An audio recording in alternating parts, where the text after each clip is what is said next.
लगता है वो चला गया। मैं भी लगभग पहुंच ही गया। अब मुझे कुछ नहीं होगा। मैं बच जाऊंगा। मैं बच जाऊंगा। तुम्हारा मौत और तुम्हारी मौत और तुम्हारी जिंदगी एक आग और एक लय है। अब चाहे कुछ भी कर लो तुम्हारा कर्म ही करता तुम्हारा अंत तय है। कपूर अभी तक आया क्यों नहीं? वो बस आ ही रहे सर। ये क्या? ये कैसी आवाज है? लगता है किसी ने फायरिंग की है सर। तो खड़ा खड़ा देख क्या रहा है? चल। कौन है तू? क्यों पड़ा है मेरे पीछे? आखिर मुझे मार के क्या मिल जाएगा तुझे? कुछ पाने के लिए नहीं, मैं तुझे देने के लिए आया हूँ। बहुतों को तूने मौत दिया, ले आज मैं तेरी मौत लाया हूँ। और सच्चाई यही है कि वो सच जानने आया है जिसे उसने हीरो समझा, पूरी दुनिया ने उसे गद्दार बताया है। आप रुकिए सर, हम देख लेंगे। वो गोली चलने की आवाज थी ब्लडी इडियट। पक्का कुछ तो गड़बड़ हुआ है। मेरे साथ आओ। Okay sir. गार्ड्स हमारे साथ चलो। अगर तुम मुझे जाने दोगे तो तुम्हें मुंह मांगी कीमत दूंगा। तो अब भी तू पैसों से खरीदना चाहता है अपनी जान, तो सौदा तब करना जब तू पहुंचेगा शमशान। पर मुझे मारकर आखिर तुझे क्या ही मिल जाएगा? अब जानना ही चाहता है तो सुन, तू इस खेल में चूहा है और चूहे को इसीलिए शिकार बनाया जाता है क्योंकि उसके लिए आस्तीन में छुपा सांप भी बाहर आता है। क्या मतलब? ये क्या? ये तो कपूर है। भाई मुझे बचाइए। मेरी मदद कीजिए। तू जानता है कि उसके लिए देर हो चुका है कपूर। तू बस ये बता कि ये सब किसने किया? उसने भाई, जिसने पहले भी हमारे बहुत से लोगों को मारा है और वो इस वक्त भी यही कहीं है। ये क्या बकवास कर रहा है कपूर? यहाँ तो कोई भी नहीं है। नहीं भाई, वो यही कहीं है। हम उसे नहीं देख रहे पर वो हमें देख रहा है। कि क्या बकवास कर रहा था ये? तुमको कोई दिखाई दे रहा है क्या? नहीं सर, यहाँ तो कोई भी नहीं है। खुले आंखों से तुम्हें दिखाई नहीं दिया। हाँ सही है, पर मत कहो कि वो नहीं है क्योंकि तुम्हारा मौत यही है। और अगर कपूर की बात सही है तो कुछ लोगों को क्लॉक टावर भेजो और यहाँ पहरा बढ़ा दो। Okay sir. और उस टीवी रिपोर्टर का क्या करना है? अब जो करना है वो तो मैं करूँगा। जब तक सच्चाई बाहर नहीं आती लड़ूंगा। आगे क्या करना है सर? कपूर की डेड बॉडी छुपा दो। पता नहीं चलना चाहिए किसी को कि वो मर गया क्योंकि लोगों में उसकी छवि पहले ही खराब है। पर सर, जिस तरह की हत्याकांड क्लॉक टावर में हुई है, पुलिस वालों को तो पता चल ही जाएगा। हाँ तो अफवाह फैला दो कि दो दल के मुठभेड़ में ही हत्याकांड हुआ है और टीआई को यहाँ बुलाओ। ठीक है सर, आप जैसा कहते हैं वैसा हो जाएगा। और एक बात, उस टीआई से कहो कि उस लड़के की जांच करे जिस पे उसे शक था। पुलिस वालों पे डैनी का पूरा कंट्रोल था, लेकिन इस कहानी में आनंद का बहुत बड़ा रोल था। हेलो सर, क्या कर रहे हो तुम लोग? अभी जाकर चेक करो कहाँ है वो लड़का। ओके सर, हम जाते हैं। रात के अपने ही मजे हैं, इसलिए हम सजे हैं। अभी तो सिर्फ 12 ही बजे हैं, प्रोग्राम तो 1 बजे है। अरे अभी कौन आ गया? अभी तो वक्त बचे हैं। अरे कहाँ हुआ पुलिस अंकल? इतनी रात को यहाँ क्या कर रहे हो? तुम्हारे क्यों और क्या का जवाब देने नहीं आए हैं। इंस्पेक्टर अंदर जाकर देखो वो लड़का है या नहीं। Okay sir. अरे पर सर, ये तो बता दो कि किस बात की तलाशी हो रही है? आनंद तो ऊपर सो रहा है। पर ये सच तो नहीं ना, क्योंकि वो तो सच की तलाश में है जिसके जवाब छुपे हुए लाश में है। तो तुम्हें कोई मिला? नहीं, यहाँ कोई भी नहीं है।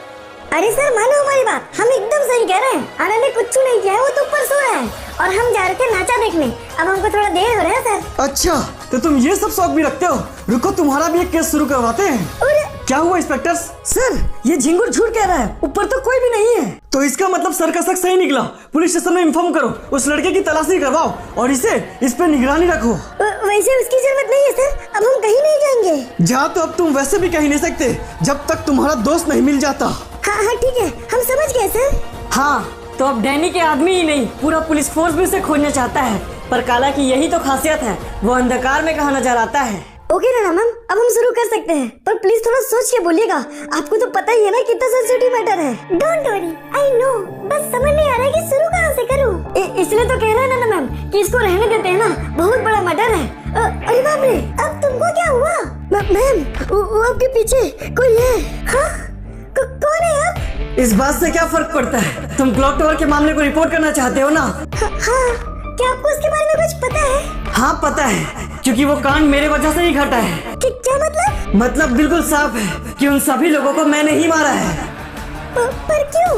और हमसे क्या चाहते हैं आप? वो क्यों मरे, सच बाहर लाओ, सबूत मैं ला के दूंगा तुम्हें। तुम दुनिया को सच दिखाओ। तो क्या आप चाहते हैं कि हम आपकी बात रिकॉर्ड करें? अगर सच दिखाने का दम है तो, वरना गो, इस मैटर से दूर रहो। सच्ची पत्रकारिता की कसम खाई थी मैंने। अब बोलिए, हम रिकॉर्ड कर रहे हैं। तो फिर ठीक है, करो। बेशक जंग मेरी है, पर तुम भी थोड़ा सच के लिए लड़ो। हाँ तो कहिए, क्यों कर रहे हैं आप ये सब? आज से 5 साल पुराना केस है टीआई विक्रम राठौर का। जो मर रहे हैं वो सब उस केस से जुड़े हैं। बेशक मेरा तरीका बुरा है, पर वो लोग उससे भी बुरे हैं। तो अब वक्त है उस बीते हुए वक्त में एक बार फिर से जाने का, सच्चाई वाला आईना दुनिया को दिखाने का। पर आप ही तो कहते हैं ना कि उन लोगों का कोई भरोसा नहीं है, फिर उन लोगों के लिए काम क्यों करते हैं पापा आप? उन लोगों के लिए नहीं बेटा, देश के लिए काम करता हूँ मैं। पर वो ऐसे दिमाग है जो पूरे सिस्टम में फैले हुए हैं, इसलिए मजबूर हूँ मैं। पर हम नहीं चाहते कि आपको कुछ हो। हाँ, हम तुम्हारी बात समझ सकते हैं बेटा, पर इस वक्त सिस्टम को जरूरत है हमारी, इसलिए हम पीछे भी तो नहीं हट सकते ना। और अगर आज हम ये सोच ले कि ये काम कोई और करेगा और ये सोच के हम काम टाल दे, तो बेटा ये काम कभी होगा भी तो नहीं ना। ऊंची सोच ऊंची विचार रख के भी मर गया वो इंसान। एक बार उस बच्चे का सोचो जो अपने बाप को तक न दिखा सका प्यार। साहब, हमारी मदद कीजिए। टीआई साहब घर पे है क्या? क्या चल रहा है नीचे? पता नहीं पापा, वो आदमी साहब आपसे मिलना चाह रहा है। अरे भाई, तुझे एक बार में समझ नहीं आ रहा क्या? अभी बोला ना टीआई साहब बिजी है। अरे साहब समझिए, बहुत जरूरी है। साहब, टीआई साहब मेरी मदद कीजिए। क्या बात है हवलदार? तो पता नहीं साहब, अजीब सा पड़ा हुआ है। बहुत जरूरी है टीआई साहब, एक बार मेरी बात सुन लीजिए। अच्छा ठीक है, हम आते हैं नीचे। लोगों के दर्द वाले आंसू पोंछना काम था उनका। कभी स्वार्थी नहीं बनकर सोचे कि अंजाम क्या होगा उसका। हाँ तो अब बोलो, क्या समस्या है तुम्हें? वो दरअसल साहब, कुछ अजीब से लोग जबरदस्ती मेरे घर में घुस गए हैं। उनके पास बहुत से गैर कानूनी हथियार हैं। तुम्हारे घर में? तो तुम यहाँ कैसे पहुँचे? और गैर कानूनी हथियारों का तुम्हें कैसे पता? वो दरअसल साहब, उन हथियारों को देख के हमें ऐसा लगा। लेकिन ये सब छोड़िए ना साहब, आप प्लीज हमारे साथ चलिए, हमारे घर वालों को बचा लीजिए साहब। अच्छा ठीक है, इतना परेशान मत हो, मैं जरूर चलूंगा तुम्हारे साथ। और बेटा तुम गेट लॉक करके सोना, हो सकता है मुझे आने में थोड़ी देरी हो। और सर हम चलेगा सर आपके साथ? नहीं हवलदार, शायद उसकी जरूरत नहीं पड़ेगी। हम हेडक्वार्टर में लोकेशन सेंड कर दे रहे हैं अभी, बैकअप भी वहाँ पहुँच ही जाएगी। तुम यहीं रहकर यहाँ ध्यान रखो और तुम चलो। हाँ साहब, जल्दी चलिए। पापा घबराओ नहीं बेटा, हम हेडक्वार्टर में इन्फॉर्म कर देंगे, बैकअप आ जाएगी, कोई प्रॉब्लम नहीं होगा। अपने काम और खुद पे उन्हें पूरा यकीन था, पर ना तो वो जानते थे और ना मैं कि वो कितना बुरा दिन था। लेकिन ऐसा क्या हुआ उस रात को? बेईमान सरकार ने एक जाल बिछाया और एक देशभक्त को गद्दार बताया। पर आखिर आप लोग हमसे चाहते क्या है? हमें प्लीज जाने दीजिए। चुप कर, अब जब तक हमारा काम खत्म नहीं हो जाता, तुम में से कोई भी कहीं भी नहीं जा सकता। भाई लगता है वो लोग आ गए। ये यही जगह है सर, और यही वो लोग हैं। तुम घबराओ नहीं, मैं देखता हूँ। देखो तुम लोग जो कोई भी हो, मैं इस एरिया का टीआई हूँ, और जो तुम कर रहे हो वो तुम्हें बहुत भारी पड़ सकता है। बिल्कुल सही कह रहा है, लेकिन आज बाहर का ख्याल तो तुझे करना चाहिए टीआई, क्योंकि तेरी वजह से पहले ही किसी को बहुत भारी नुकसान हो चुका है। तो फिर समझ ले कि तुम्हारा नुकसान अब और बढ़ने वाला है। फिर चाहे तू हो या तेरा बाप जेल के पीछे सड़ने वाला है। तब तो बहुत बड़ी गलतफहमी हुई हो टीआई साहब, क्योंकि हमारा बाप सिर्फ हमारा बाप नहीं, कानून के नजरों में आपका भी बाप है। तो अब तुम्हें क्या लगता है कौन होगा पर्दे के पीछे? क्योंकि ईमानदारी के लिए यहाँ कोई जगह नहीं है, क्योंकि सत्ता खुद खींचता है उन्हें नीचे। सर नहीं, ये नहीं हो सकता सर। आप? हाँ राठौर हम, क्योंकि बहुत कर दिया तुमने नाक में दम। पर सर आप तो... यकीन मानो राठौर, तुमने इन लोगों को पकड़ के बहुत अच्छा काम किया है, हमें गर्व है तुम पर। वो सब मीडिया को दिखाने के लिए बोलना पड़ता है राठौर, पर तू ही सोच, इतना बड़ा धंधा चलाने के लिए सत्ता की जरूरत तो पड़ेगी ना। पर आखिर इन निर्दोषों की क्या गलती है? आखिर ये लोग क्यों पीस रहे हैं इन सब में? समझ रहा हूँ, पर ये धंधा है राठौर, अगर दूसरों का सोचने बैठ जाऊंगा तो खुद कुछ नहीं कर पाऊंगा। और कर्म का क्या सर? क्या लगता है आपको ये सब करके आप बच जाओगे? आखिर कब तक भाग पाओगे? जानता हूँ इतनी आसानी से तू मानेगा नहीं राठौर, लेकिन फिर भी एक मौका दे रहा हूँ, साथ आजा हमारे, पैसों से घर भर दूंगा तेरा। पर उन पैसों का मैं क्या करूंगा, क्योंकि मेरे साथ तो मेरे कर्म ही जाएंगे जब मैं मरूंगा। तो फिर ठीक है राठौर, अगर तू यही चाहता है तो आज का दिन तेरी जिंदगी का आखिरी दिन होगा। मंजूर है, क्योंकि इसी दिन का इंतजार था मुझे, जब मैं मरूं तो मेरी आंखें ईमानदारी से बुझे। और साथ ही एक वादा भी कर रहा हूं मैं तुझे, तेरा ये कर्मा जल्द ही ले डूबेगा तुझे। तब का तब देखा जाएगा, लेकिन आज अभी और इस वक्त तो तेरी मौत तय है राठौर। मारो साले को। देख लिया राठौर, अपने ईमानदारी का अंजाम, तो अब पूरा हो गया ना तेरा काम। पर भाई इस तरह इसे मार देने से समस्या और बढ़ जाएगी, कोई तो वजह देना होगा ना गवर्नमेंट को। जिंदगी भर ईमानदारी की है ना इसने, अब इसे मौत गद्दारों वाली देते हैं। कि क्या मतलब भाई? इसके गाड़ी में गैर कानूनी हथियार रखो और कह दो एनकाउंटर में मारा गया। कर लो जो कर सकते हो, क्योंकि झूठ कितना भी बड़ा हो, आखिर में उसे सच के सामने दम तोड़ना ही पड़ता है।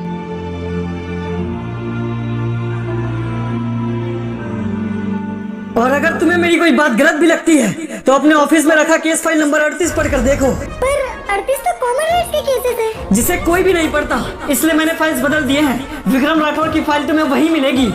पर भाई अगर हम लोग इसे रिपोर्ट करेंगे तो वो लोग तो हमें भी नहीं छोड़ेंगे ना। वो खुद जिंदा रहेंगे तब तो ऐसा कुछ करेंगे ना। जो उन्होंने विक्रम राठौर के साथ किया था वैसा ही मैं उनके साथ भी करूंगा। बस फर्क इतना है कि उन्होंने झूठ को सच कहा था और हम सच को सच कहेंगे। अभी कहाँ गया मैडम? वो शायद चला गया, पर वो चाहे तो भी नहीं जा पाएगा क्योंकि उसका इंतकाम अधूरा है। वो उसे पूरा करना जरूर आएगा। हमें केस फाइल चेक करनी होगी। अरे साहब आप लोग यहाँ कैसे? हम यहाँ तुझसे बात करने के लिए नहीं आए हैं। इस मीडिया हाउस का मालिक कहाँ है? साहब तो अंदर ही है, आप कहें तो बाहर बुला दें। वो सब हम खुद देख लेंगे, तू अपना काम कर। ठीक है, बड़े अजीब लोग हैं। कहिए सर, क्या बात है? क्या मदद कर सकता हूँ मैं आपकी? मदद आप हमारी नहीं खुद की कीजिए। आपके मीडिया हाउस का एक लड़का आनंद राठौर सस्पेक्ट है हमारा। आनंद राठौर? पर सर आज तो वो काम पर नहीं आया है। हाँ, और आएगा भी कैसे? कुछ लोगों के मर्डर का शक है उस पर, इसलिए जैसे उसके बारे में कुछ पता चले हमें बताइए। इसमें आपकी भी भलाई है और हमारी भी। ठीक है सर, हम ध्यान रखेंगे। देख रही हो ना, तुम्हें ही बहुत भरोसा था ना उस पे। मर्डर का सस्पेक्ट बना फिर रहा है। पुलिस आ रही है हमारे मीडिया हाउस में। क्या तमाशा चल रहा है ये सब? खुद को संभालिए सर, यकीन मानिए आनंद ने ऐसा कुछ भी नहीं किया है। बाप रे, मुझे तो समझ ही नहीं आता आखिर कैसे कर सकती हो तुम उस पे इतना भरोसा। मुझे बात ही नहीं करना इस बारे में। न जाने सर क्या होगा आनंद, वो ठीक तो होगा ना? नैना इधर तुम्हारे पीछे। आनंद कहाँ थे तुम? थोड़ा धीरे बोलो नैना, समस्याएं बहुत ज्यादा बढ़ चुकी है। मेरे पीछे पुलिस पड़ी हुई है। हाँ आनंद, वो यहाँ तक आए थे। तुमने कुछ गलत तो नहीं किया है ना? इस वक्त मेरे लिए कुछ भी कह पाना पॉसिबल नहीं है नैना, लेकिन मुझे याद है कि उसने कल रात को तुमसे बात किया था। अगर तुमसे कुछ हो सकता है तो प्लीज करो। हाँ ठीक है आनंद, तुम फिक्र मत करो। मुझसे जो बन पड़ेगा मैं जरूर करूँगी। लेकिन एक मिनट, तुम्हें कल रात के बारे में कैसे पता? कोई तो बात है जिसे शायद मैं नहीं देख पा रही। आखिर आनंद इस आदमी को कैसे जानता है? उम्मीद है नैना का ये सवाल आपके दिमाग में नहीं होगा, क्योंकि रात के अंधेरे का काला और सवेरा आनंद का होगा। आखिर अभी तक वो लड़का पकड़ा क्यों नहीं गया? किस बात के पैसे लेते हो टीआई? माफ करना सर, पर वो कमीना भी अपने बाप की तरफ बहुत ज्यादा शातिर है। ये बहाने सुनने के लिए मैंने तुम्हें टीआई नहीं बनाया है। भूलना मत इंस्पेक्टर, जो वर्दी दिला सकता है वो वर्दी उतरवा भी सकता है। तो पर सर ये यार पर अपने पास रखो टीआई। आज शाम तक का मौका है तुम्हारे पास, कानूनी तौर पे पूरी करो। अगर तुम नहीं कर सके ना तो फिर मैं पूरा करूंगा। डैनी पूरी तरीके से बौखलाया हुआ था और अब उसे किसी भी हाल में आनंद चाहिए था, क्योंकि वो जानता था अगर ऐसा नहीं हुआ तो मुश्किल हो जाएगी। भाई आखिर तेरे दिमाग में चल क्या रहा है? तूने आखिर ये सब क्या कर दिया यार? शायद मैं मजबूर था रे, मेरे पास और कोई रास्ता ही नहीं था सच बाहर लाने का। पर भाई तू इस तरह तो और भी ज्यादा फंस सकता है, तेरी जान भी जा सकती है। हाँ जानता हूँ, पर अब इसके बारे में मैं और कुछ नहीं सोच सकता। अब शायद बस एक यही तरीका है। कैसा तरीका? सच बाहर लाने का। इस वक्त वो डैनी डरा हुआ है और मुझे उसके इसी डर का फायदा उठाना होगा। पर तू ये करेगा कैसे? नहीं, मैं नहीं करूँगा, करेगा वो जो अंधेरे में हो सकता है खो। ये क्या लगता है वो लोग आ गए? तो चल काम पूरा करते हैं। अबे ओए, तुम दोनों में से आनंद कौन है? मैं हूँ आनंद, बोलो क्या काम है? साला शकल से तो बच्चा लग रहा है और कांड इतने बड़े, मरने से डर नहीं लगता क्या बे? ये डरने वाला कॉन्सेप्ट अपना नहीं है, जो है मुंह पे है। जो सही है तो सही है। और भाई तू मेरा यही इंतजार करना, मेरा आना नहीं आना ये तो तय नहीं है, पर नाइंसाफी के लिए अब कोई जगह बाकी नहीं है। चलो। अरे वाह, खुद मरने के लिए जाना चाहता है साले, चल। ये जंग बेशक आनंद के पहुंच से बाहर है, लेकिन हर जंग में एक बात बहुत मैटर करता है कि आप उसके लिए कितना तैयार हैं। और इस बार सिर्फ काला नहीं, आनंद भी अपने पापा के लिए लड़ने के लिए पूरी तरीके से तैयार है। ले साले कमीने, आ गया तेरे मौत के पास। लीजिए भाई, ले आया साले कुत्ते के पिल्ले को। ओह, तो ये है विक्रम राठौर का बेटा। साले बहुत नुकसान करा दिया रे तूने। लगता है भूल गया तू। आज से 5 साल पहले मेरे पापा ने भी तेरी ऐसे ही वाट लगाई थी। मुझे सब कुछ याद है लड़के, और भूल तो तू रहे कि तेरे बाप को भी मैंने ही मौत दी थी। तो मैं उसी का तो हिसाब पूरा करने आया हूँ। तब तूने मौत दिया था, आज मैं तेरी मौत लाया हूँ। ये क्या चीज है भाई?